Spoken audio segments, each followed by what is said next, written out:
Chapter 18.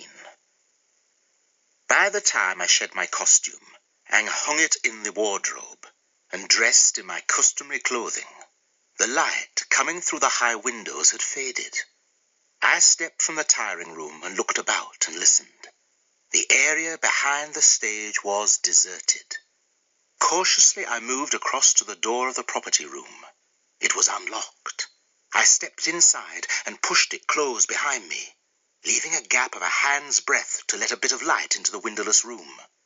It contained half a dozen trunks, several of them secured with locks. There was no way of knowing which one contained the playbooks.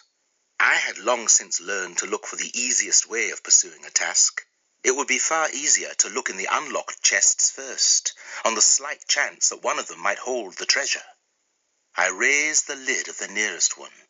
The hinges protested feebly, and I halted, fearing someone might still be in the theatre. Hearing nothing, I yanked the lid open and peered inside. Small weapons of all sorts, from bucklers to broadswords, were piled within. I went on to the next trunk. The light was so far gone that I had to lay the lid back and bend close in order to see. I gasped and stumbled back in horror.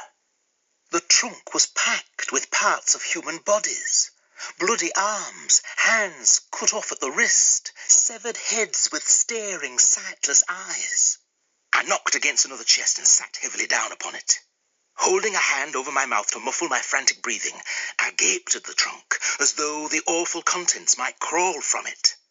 Slowly it came to me that these were mere stage properties, made of plaster and paint. And then I had to keep my hand over my mouth to stifle the relieved laughter that rose in me. I was suddenly sobered by the sound of footfalls close by. I rolled off the trunk and crouched behind it.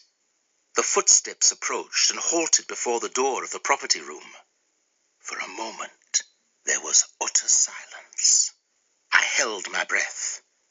Then I heard the door swing on its hinges, not open, but closed. The thin shaft of light was eclipsed. The latch clicked. A key rattled in the lock. The bolt slid into place. Then the footsteps retreated. Finally, there was a distant, muffled thump, the rear door of the theatre being closed and locked. I crawled out from behind the trunk and felt my way across the black room, banging painfully against racks of weapons and corners of trunks. As I expected, the door was locked as surely and securely as those locked trunks. If I groped about in the dark long enough, I might manage eventually to break into the bookkeeper's trunk and liberate the script. But what good would it do me if I was still a prisoner? In the end, I made no attempt to force the trunks or locate the playbook. If discovered here in the morning, I could contrive some explanation of how I came to be shut up in the property room. But even with my skill at lying, I would have a hard time explaining broken locks and a missing script. There was one advantage at least in being locked up so securely. Falconer could not get at me. There were also several distinct disadvantages. I had no food, no water, no place to relieve myself, and no bed to sleep in. Such discomforts were not new to me, but lately I had become accustomed to regular meals and soft bedding. I found by touch a helmet to relieve myself in, and a pile of carpets in one corner of the room to lie down upon and sleep the untroubled sleep of the prisoner who is resigned to his prison. I woke in the morning to the sound of footsteps and the property room door being unlocked. Like a mouse, I scrambled for a hiding place, but I need not have bothered. The door was not opened. When I heard the footsteps climb the stairs, I stole across the room and out the door, and thence out of the theatre. The sun had not yet shown itself, and I hoped I might be at Mr. Pope's in time for breakfast. Fearing that Falconer might lie in wait, I took a roundabout route and came upon Mr. Pope and Sander as they were leaving the house. "And where have you been the whole night long, my lad?" Mr. Pope demanded. "Well," I replied, to buy a bit of time, "it's rather a long tale." "Then you'd best begin at once." Well, sir, the truth is, it's me old master, hunted me down here. Kenned how I had me heart set on being a player, you see, and tried to force me to return to Yorkshire with him. I went along as far as St. Albans. Such details add credibility to a lie. Where I slipped away, and I've spent the night walking back. Saints mercy, said Sander. You must be exhausted. Mr. Pope was more sceptical. You walked all the way from St. Albans? That's upwards of 20 miles. Nay, I said quickly. I never walked the whole time. A farmer brought me half the way on his cart. I even slept a bit on his load of straw. I brushed imaginary chaff off my tunic. This seemed to satisfy him, and he grew more solicitous. Have you eaten then? Aye, I said, not wishing to try his patience. The good farmer shared his bread and cheese with me.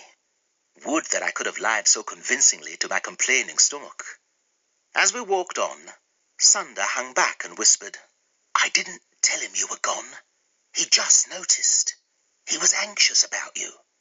About me, truly? Sander nodded. He takes the welfare of his boys very seriously. I was accustomed to being called someone's boy. Like the term, his man. It can mean you are the servant or the chattel of that person. But the way Sander used the word, it implied something more, something better. That I was not merely part of a household, but part of a family. My empty belly made the morning's lessons seem interminable.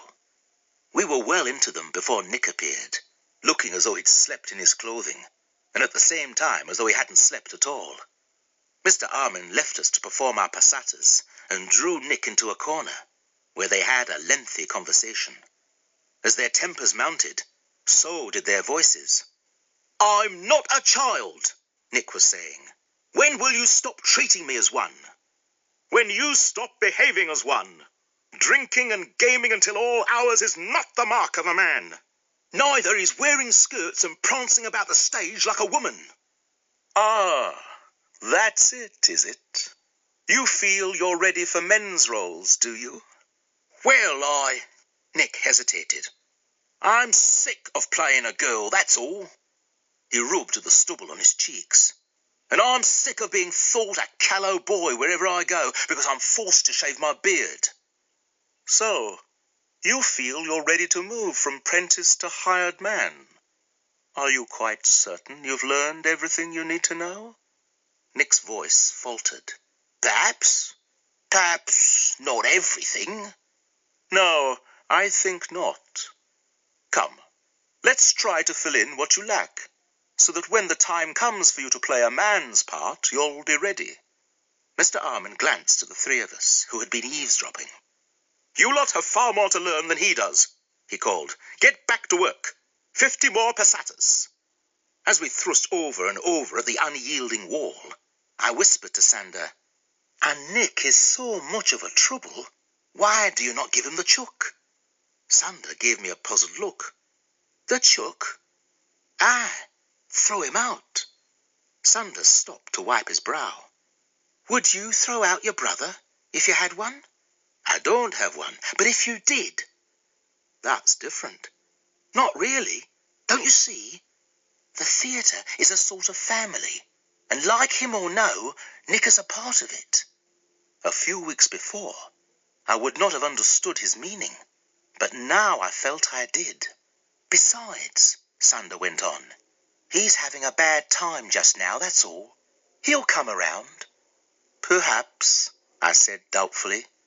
I'd just prefer it didn't come around me.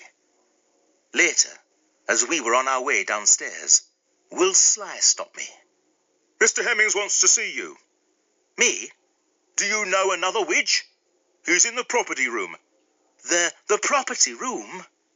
Has anyone checked this boy's ears? I believe he's a trifle deaf. Perhaps you're not saying things properly, Julian countered.